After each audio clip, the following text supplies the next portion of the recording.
following is a class on Srimad Bhagavatam, Canto 3, Chapter 1, Texts 5 through 9, given by His Holiness Srila Harikesa Swami, recorded on the 30th of May, 1987, in Buenos Aires. The kingly order cannot take the position, even if they are born in a proper family of kings, if they have a physical defect which prevents them from acting very correctly according to the principles of rulership, monarchy. The king Dhritarashtra was blind from birth due to some fault on the part of his mother during the process of conception. And therefore, the king Dhritarashtra should not have been the king because he was defective. Blindness means you cannot go out and fight in battle. Although Dhritarashtra was physically very strong, he wasn't a weak fellow. He was immensely strong, even though he was so old. But he could not fight in battle because he had no eyes to see the enemy. So therefore, he could not have been king, because how can he be king if he can't fight and defend the people? The people have to be defended by the king. If he cannot defend, then he cannot be king. Simple. But Pandu died. Pandu, the son of Vichitravirya, died young. Although he should have been king, he was king, he should have remained king, but because of some mistake that he committed, he was going to have to die under certain conditions. And so, unfortunately, the curse took place and he died, leaving the Pandavas, his sons, very fatherless, without any protector, and only their mother could take care of them, Queen Kunti. So, in this way, situation was not good. So in the meantime, grandfather Bhishma was looking over the kingdom, just to make sure everything was going on in a proper way. But Bhishma Dev never wanted to rule. He was not really attracted to the position of being a ruler. He was a Kshatriya, that was his occupational duty, but he didn't want to be a ruler or a monarch, although he should have been or could have been. He always wanted to stay away from this. It was not his main business. After all, he's a Mahajan. So, his main business is to surrender to Krishna. So he was not interested in rulership. So Dhritarashtra, by default, took over the position of rulership. And thus, naturally, some problems arose, because the sons of Dhritarashtra were considered by Dhritarashtra to be more favored by him than the sons of Pandu, his brother. He always saw a difference, so much so that when his sons, who were all dishonest except for one, all the sons of Dhritarashtra except for one were totally dishonest and useless fellows. But there was one son who, when Draupadi was being stripped naked in the assembly, he spoke up and said, "Don't do this, this is not correct." He was the only one. Even Bhishma or Drona didn't speak up due to political fears. Because of the arrangement, they had no choice. But he spoke up, and therefore, later on, he joined the forces of the Pandavas and was protected. So he was a good person. But besides that, all the other 99, there was 100 sons in total, All the other 99 sons were just plain old useless fellows, rascals. To steal or usurp whatever they could, to take whatever power they could. And because they were very impious, they were extremely impious. They had no traces of piety in them. They were not religious-minded people. They had no spiritual understanding. They simply wanted power. That's all. They didn't care about anything else. So, therefore, these fellows were considered to be condemned in all respects. So being condemned like that, they were not very satisfied in their activities ever. They always had to do more and more and more in order to avoid the karma of suffering conditions which were to come upon them. So once they set fire to the house of lack, and I explained this the other day. And Dhritarashtra didn't object. He allowed them to try this terrible activity. Now this means Dhritarashtra was very sinful. To even allow these men, his sons, to perform such an activity, to not object in the most vehement fashion, is meaning he's very sinful. And further, text 7. Yada sabhayam kurudeva devya kesha bimarsham sutakarma gharyam navarhayam asa nripasnushaya swasraya harantya kuchakum kumani. The king did not forbid his son Dusasan's abominable action of grabbing the hair of Draupadi, the wife of the godly king Yudhisthira, even though her tears washed the red dust on her breast. So, the king, Dhritarashtra, was blind, not only materially, but spiritually as well. He just couldn't understand the simplest spiritual principle. The simplest spiritual principle was that he did not have the right to cause such trouble to other living beings. Simple spiritual principle. The right was not there, in that Krishna did not appreciate his actions of causing troubles to the Pandavas.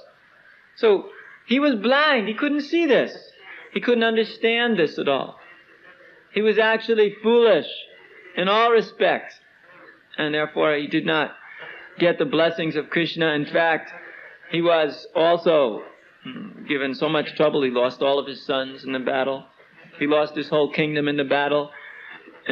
Everybody knew he was a rascal. He was defamed in that way. So he lost everything. The only thing he didn't lose was his life, but it didn't matter. He was already so old and so useless that it didn't matter if he went on living for a couple of days more. And yet, he went on living like a dog in the house of Yudhisthira, the one he wanted to kill. He wanted to kill Yudhisthira, and yet, like a dog, he was living in the house of Yudhisthira, accepting what scraps of food were thrown to him by his nephew. So Vidura later on will bring this up to Dhritarashtra and tell him, "You fool, why are you living like this?" And this will be very valuable, and Dhritarashtra will get out of the house because of that. Now, when in that assembly of the gambling,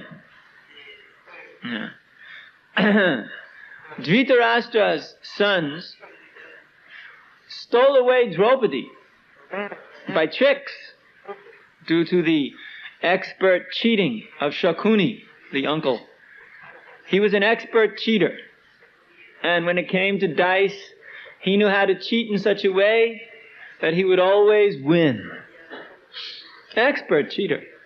So therefore, the Pandavas lost everything. because of this cheating. And Dusasan wanted to strip Draupadi naked.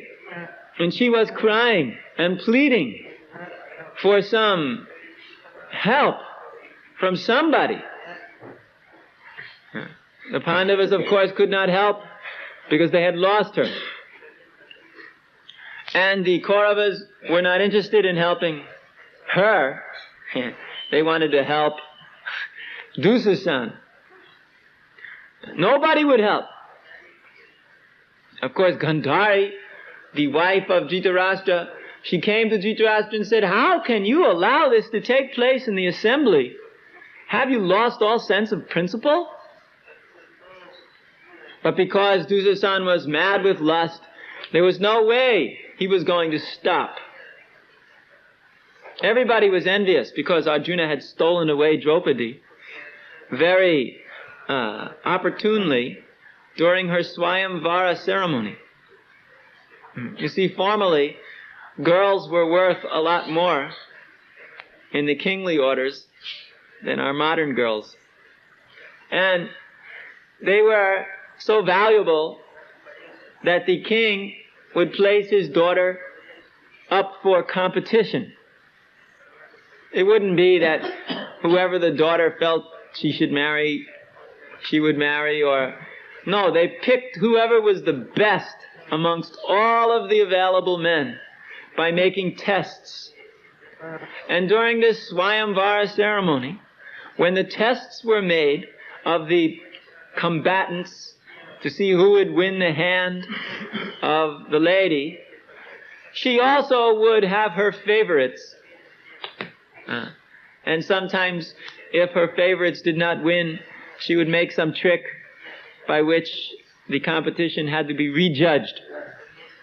Anyway, so during the Swayamvara of Draupadi, actually, it was a very special competition. The most special that had ever taken place. The participants had to string a very powerful bow, put an arrow on it, and there was a wheel in the ceiling which was turning, and to this wheel was tied a fish. The idea was you had to shoot an arrow through the eye of this fish as the wheel was turning. So that's not so difficult, is it? Now, there was a problem. First of all, the ceiling was very high. Second of all, you couldn't look at the fish when you were shooting the arrow. You had to look down into a pot of water and only see it through a reflection. Pretty hard, huh? How many here could accomplish such a feat? How many here with an arrow could even hit the ceiling? What to speak of the fish? And not only you had to hit the fish, you had to put the arrow through the eye of the fish. And not only that, you couldn't even look. You had to look in a bucket of water. Hard, huh? Well, not hard enough, because the water was boiling.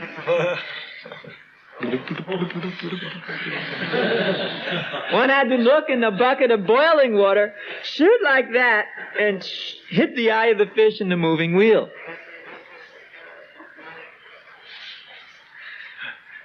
Well, there were only two persons in the whole creation who could do that. One of them was Karna. All the other princes tried. And Karna, he was the eldest of the Pandavas, although nobody knew it. He was actually born to Queen Kunti, the mother of the Pandavas, before the others, by the sun god. And the sun god had assured her virginity even after this union by special demigod tricks. So Karna was born, but she was so embarrassed that this boy was born out of wedlock that she sent him on a basket down a river And he was picked up by some fisherman. And he grew up thinking he was the son of that fisherman. And so did everyone else. Yeah. So, Karna was not accepted as a Kshatriya amongst the princely order. But Duryodhana accepted him as a Kshatriya because of his superior archery. He was such a superior archer that he could even put Arjuna into trouble in competitions when they were boys. Therefore, Duryodhana accepted him as a friend, thinking one day that he would help him to destroy the Pandavas, which is what happened. Now, of course, the Pandavas were not destroyed, but he tried to help. So now, Karna stepped forward to shoot the arrow in that assembly. And Draupadi knew that Karna could do it. But she didn't want Karna. She just was shuddering, thinking she had to live her life as the wife of Karna. He was not very popular. So she said, I cannot allow him to even try for my hand because he's a Sudra. I cannot accept that. He will take me as wife. Therefore, he was disqualified. Now, at this time, the Pandavas were hiding because the house of Lak had just been burnt down. So they were a little afraid the sons of Duryodhana would give them trouble. So they were just not hanging around. They were going here and there, but hidden in disguise. And Arjuna was in the disguise of a Brahmana mendicant. So he stepped forward, because everyone else had failed, and took a bow and arrow. Nobody even took him seriously. Because Brahmanas, a mendicant, what are they going to shoot arrows? What do they know about shooting arrows? But because he was a Brahmana, everybody said, all right, let him try.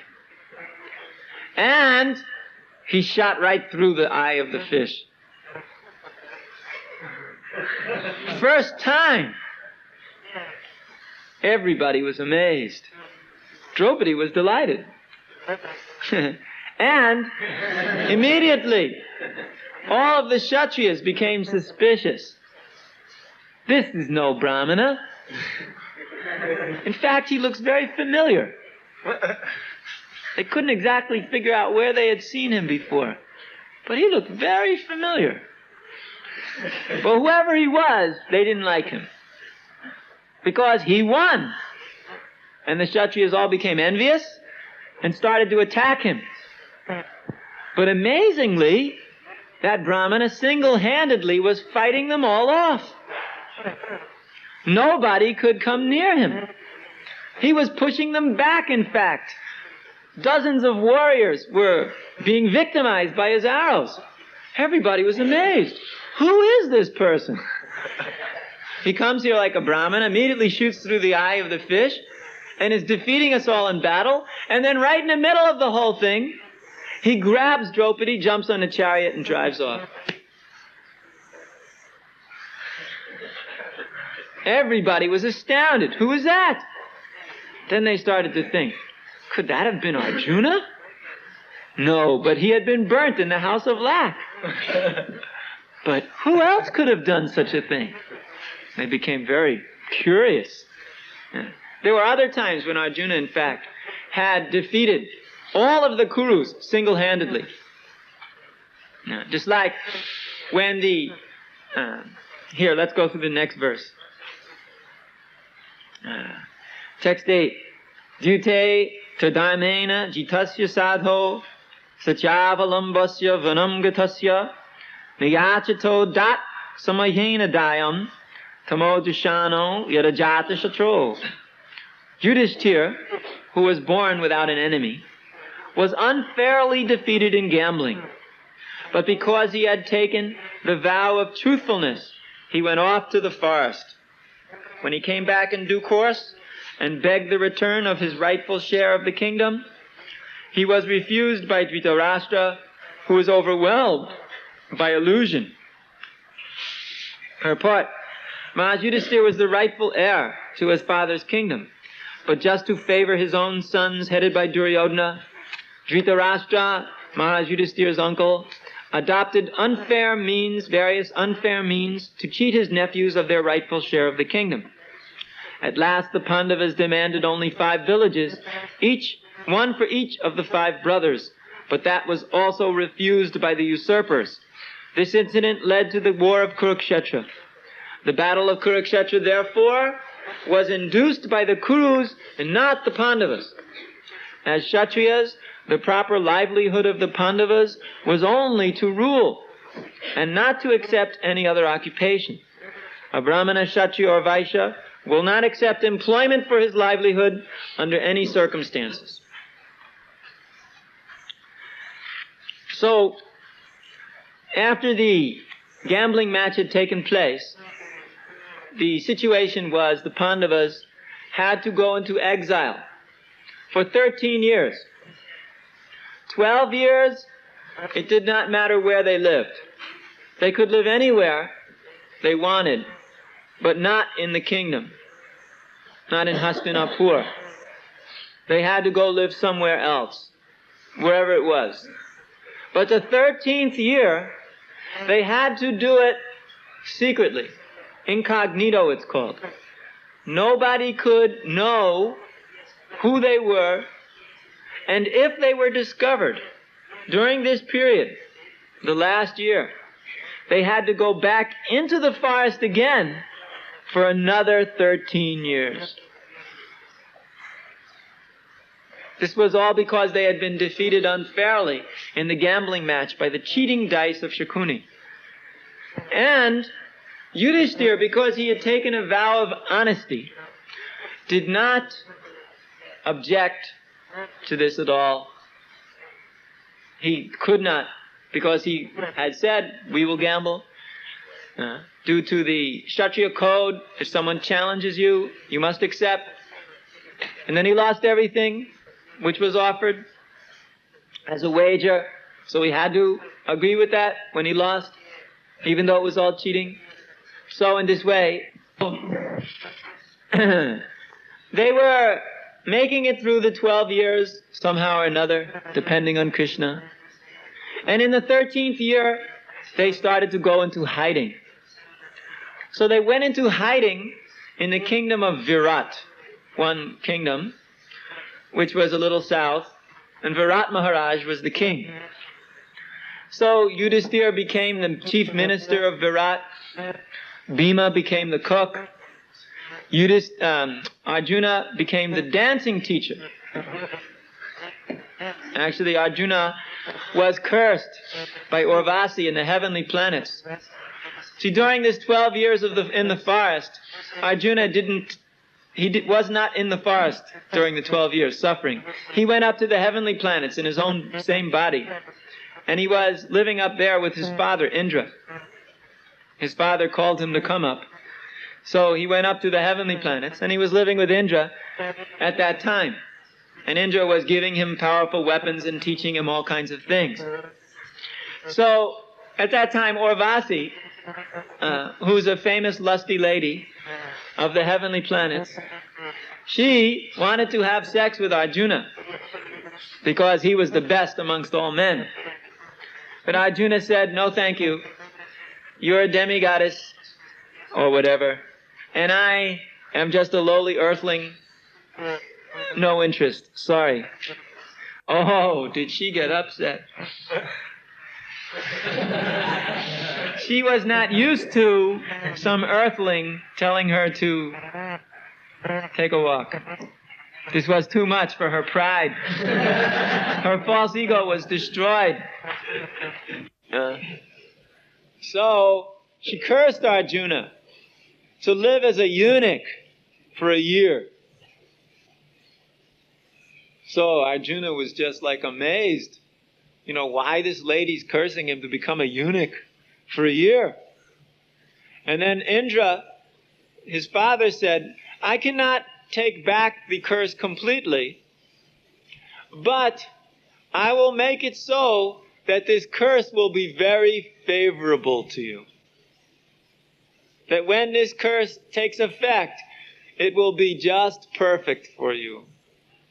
Therefore, in the kingdom of Virat, Arjuna became a eunuch and was living in the quarters of the ladies. And because he was a eunuch, nobody cared. And he was actually a eunuch because of the curse of Urvasi.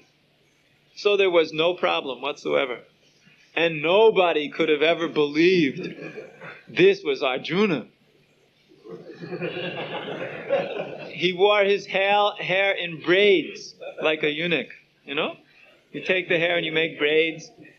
And he dressed in a very effeminate fashion and was the dancing teacher.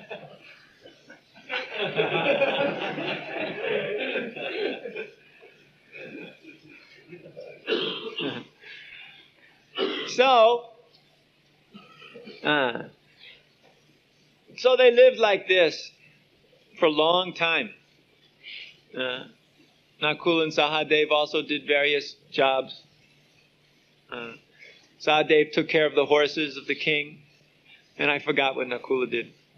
So, in this way, they lived there for some time, almost 1 year. Now, just near the end of this 1 year, many things happened at that time. We're making long stories short. There was a plot to steal away the cows of Maharaj Virat while an attack was coming from the south from another party. There was another party who was envious of Virat. He wanted to take away everything. So he started to attack the kingdom. So everybody ran out of the kingdom to battle this fellow. Virat led the charge, and then Yudhisthira was there fighting on chariot, but as the chief minister, not as Yudhisthira. And Bhima came, because everybody came to fight. This was kingdom, so in the time of big battle, everybody jumped into the act. And Bhima, he, as the cook, jumped into the act too. Not as Bhima, but as the cook. So the king, he didn't, because it was such a battle, wasn't really paying too much attention to who did what. But everybody was slightly amazed at how this cook was one of the best warriors they'd ever seen. Anyway, the kingdom was left in the hands of the son of the king, who was Uttara Kumara was his name, just a little boy. So, and then there was Arjuna, who was in the guise of a eunuch, and that was it. Then there was a lot of ladies. So at that time, the whole Kuru dynasty came to steal away the cows of Maharaj Virat. So Maharaj Virat being gone, everyone gone. So the Uttara Kumara said with big words, I'm going to protect the cows. I will fight the Kurus single-handedly. So everybody started giggling that this was ridiculous. A little boy, barely a man. He's going to go out and fight everybody. But such big words he was talking. So therefore, he was going to go. But Draupadi suggested wisely that you should take this here eunuch as your chariot driver, since he knows how to drive chariots well. So he said, okay. Then they went off. I'm skipping a lot of points. Then they ran off to battle. And just as they were coming over the hill, and Uttara Kumara saw the Kurus as far as he could see, in one direction or the other, he immediately jumped off the chariot and started running for his life. At which time, Arjuna jumped off the chariot, still dressed like a eunuch, with his braids flowing in the wind, and chased him, tackled him, brought him to the ground, and carried him back to the chariot. Now, the Kurus were watching this, and they were having a good laugh. They said, look at that eunuch. He's driving the chariot of this Uttara Kumar. Everybody knew who he was. And look, he's running like anything. Ha ha. And he thought he was going to fight us. Ha ha.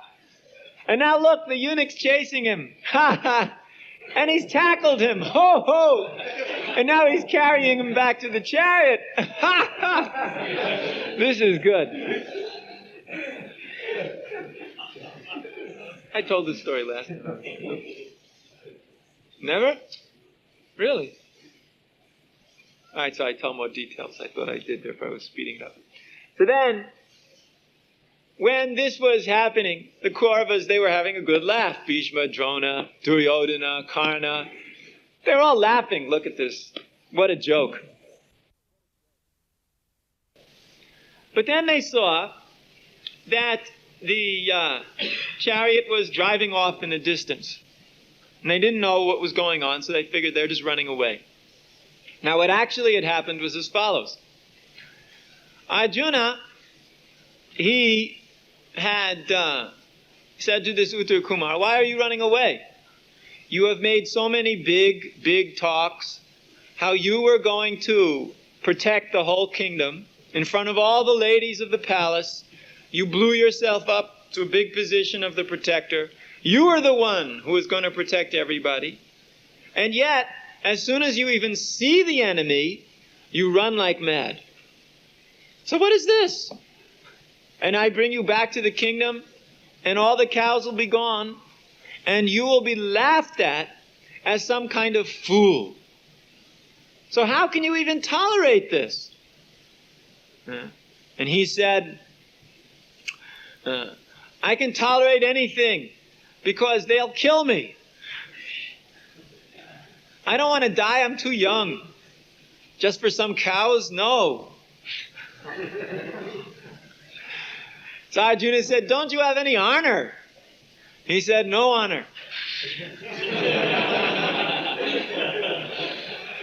There are too many of them, it's too frightening. So then Arjuna said, then at least drive the chariot for me, and I'll fight them. And Uttara Kumar said, you're a eunuch. How are you going to fight anybody? Then Arjuna said, I can do it, don't worry. I have some experience. Uttara Kumar said, this is ridiculous, we'll both be killed. Then Arjuna said, have some faith, we will not be killed. Then he said, take me up to this hill. There's a tree on top of that hill. I want to go there. So then Uttara Kumar drove the chariot up the hill, wondering what is going on. Then Arjuna said, now, climb up that tree. And on the top of that tree is a package. Open it and bring everything down. Now, how this happened was as follows. When the Pandavas were coming to the kingdom of Virat, they were obviously dressed in their royal armor, their chariots, their weapons, and these weapons, they shone brilliantly. Arjuna had brought his weapons from the heavenly planets, even those weapons he got from Lord Shiva and King Indra, and they shone very much. They were brilliant. They were not ordinary. When you held them, they were shining because they came from the heavenly planets. And all the Pandavas had very, very powerful weapons, which were shining and brilliant. And everything in gold, with diamonds and other valuable jewels decked in the weapon itself. So anyone who saw these weapons would understand that this is the weapons of celestial beings, not ordinary weapons. And then the Pandavas would be exposed. So they took off, before they came to the kingdom, they took off all their armor and took all their weapons and wrapped it in a leather pouch very carefully, and then brought it to the top of the tree, because they knew it would be safe up there. Then they told the local people afterwards that they have buried their old grandmother up in a bag on the top of the tree. So nobody should touch it. So then all the local people, they understood there's a dead body up there, so don't touch it. So for 1 year, nobody had touched this bag.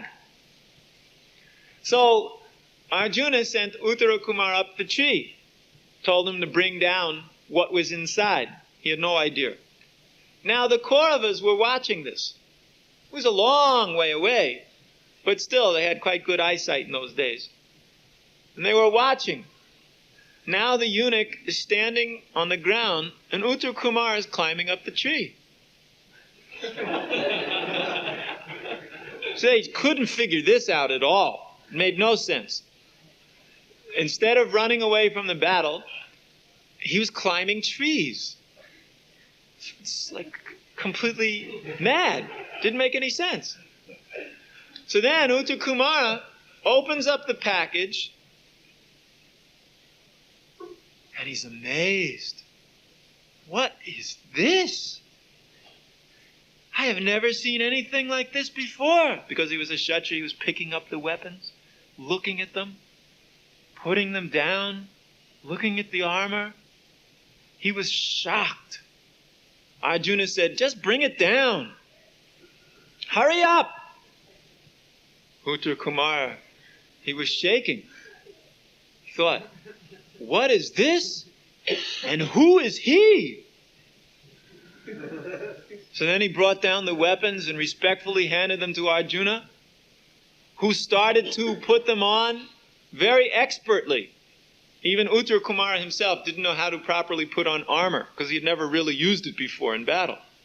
But Arjuna was immediately strapping everything on exactly where it belonged in the perfect way. And when he was finished, he looked like Indra himself. The Kurus were watching this. And they thought,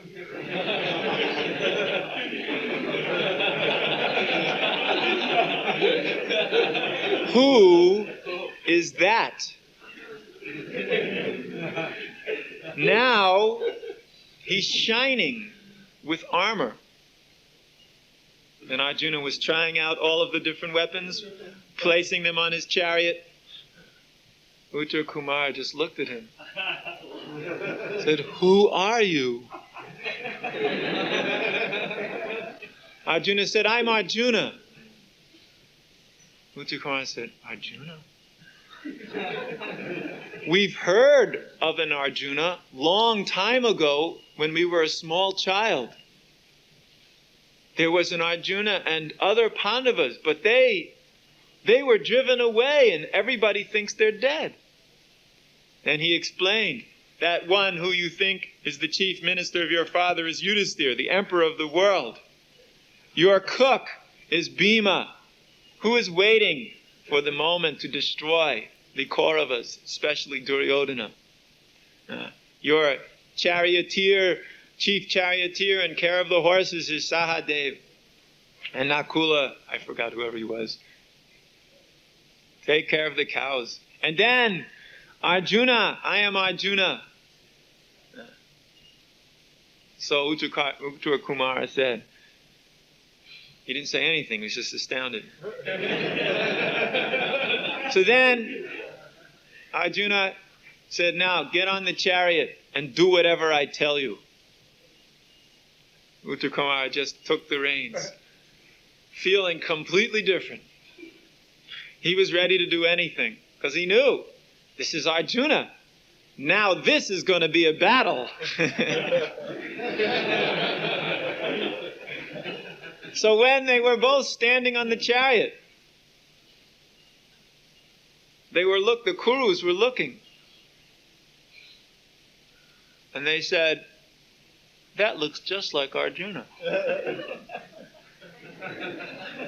Duryodhana said, it is Arjuna. It must be Arjuna. Others said, no, it could not be Arjuna. Then Karna said, no, it looks just like Arjuna. Then they were saying, but if this is Arjuna, the year is not up yet. He was to be hidden for 1 year. There are still 4 days left. Therefore, this cannot be Arjuna. He's not so stupid as to come out of hiding 4 days before the exile was finished. This couldn't be Arjuna. They said, no, it's definitely Arjuna. Look at him. Look at the strength. Look at the way he's commanding Uttara Kumara. Look at the way he's preparing his bow. Then everybody thought, yes, it's definitely Arjuna. Then Duryodhana said, wonderful, wonderful. Then Bhishma said, you fools, shut up. Why do you say it's wonderful?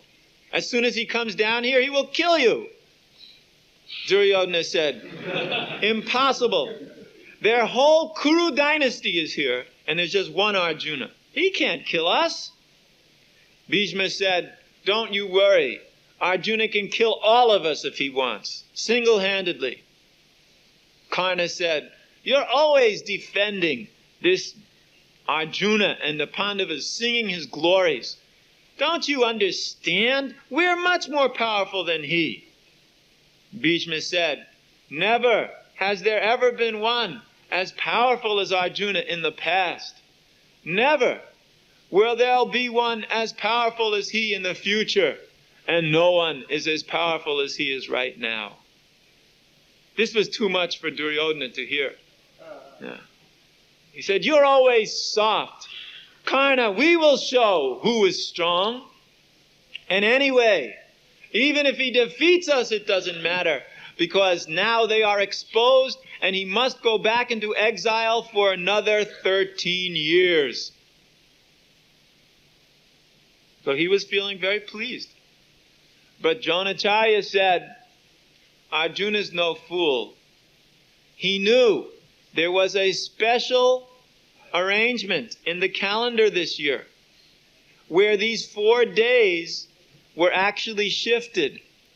So actually the year is up yesterday.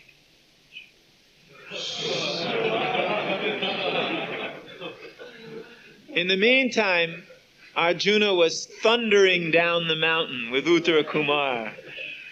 Clouds of dust being raised in the back. Flying down the mountain. Straight at the Kauravas, who now started to get worried. One man. And they all were getting worried. What are we going to do?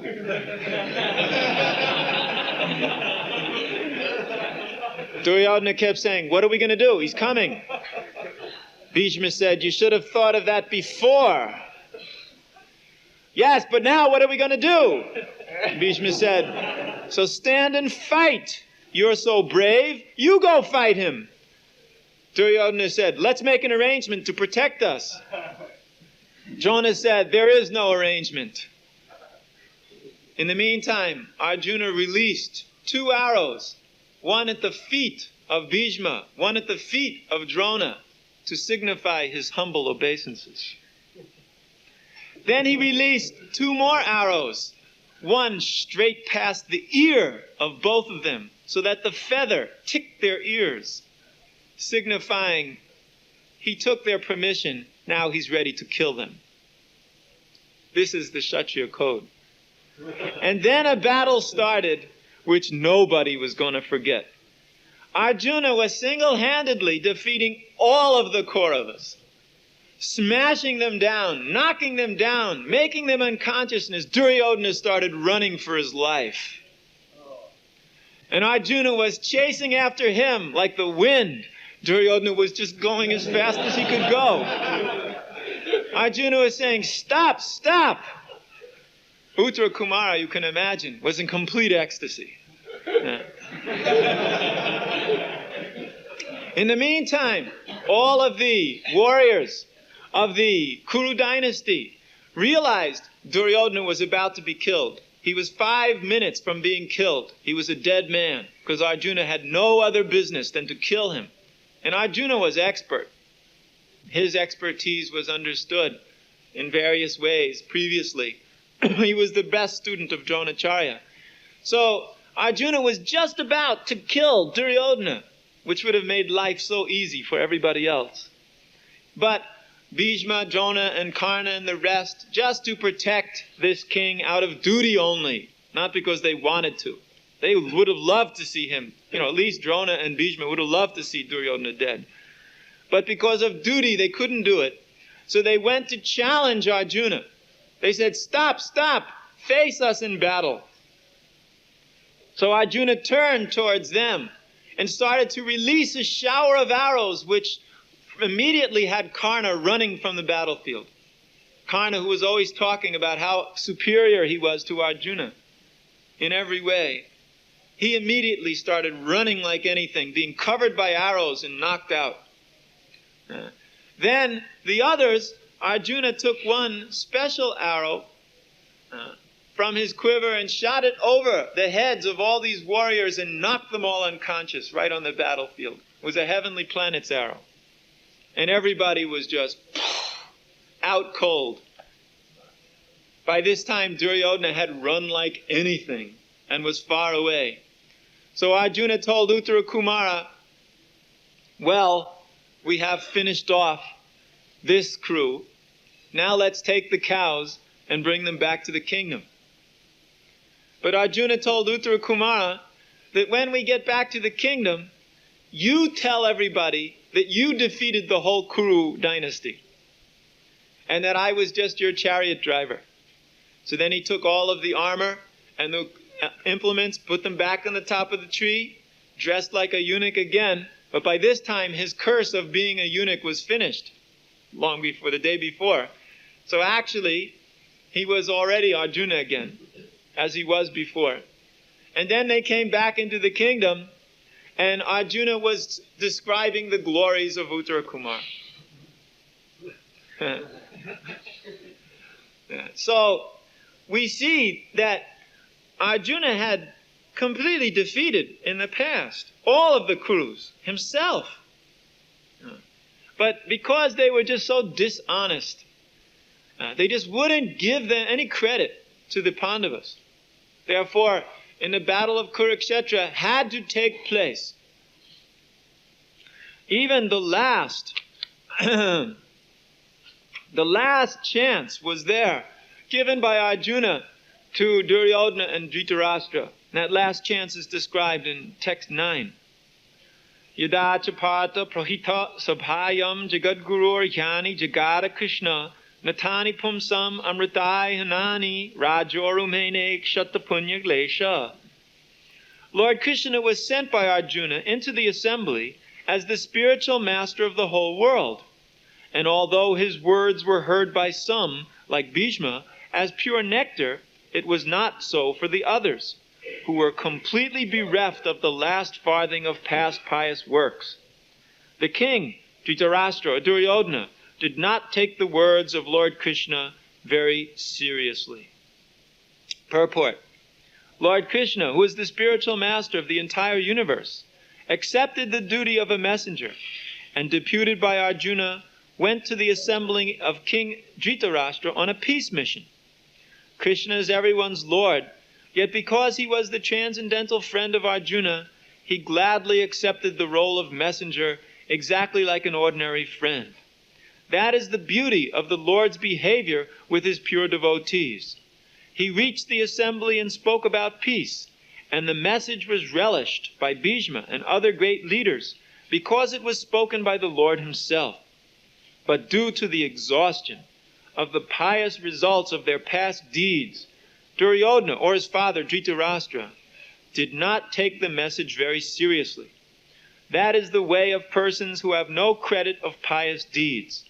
By past pious deeds, one may become the king of a country.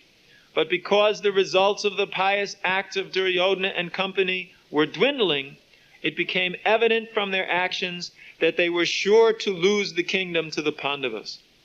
The message of Godhead is always like nectar to the devotees, but it is just the opposite to the non-devotees. Sugar candy is always sweet to a healthy man, but it tastes very bitter to persons suffering from jaundice.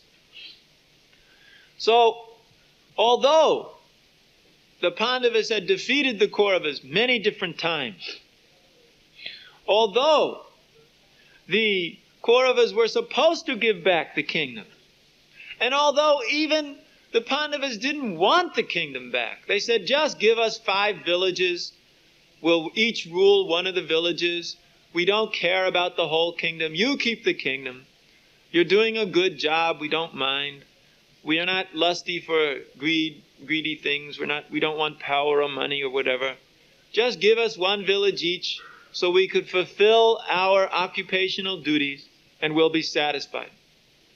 But no, they were not going to give even that.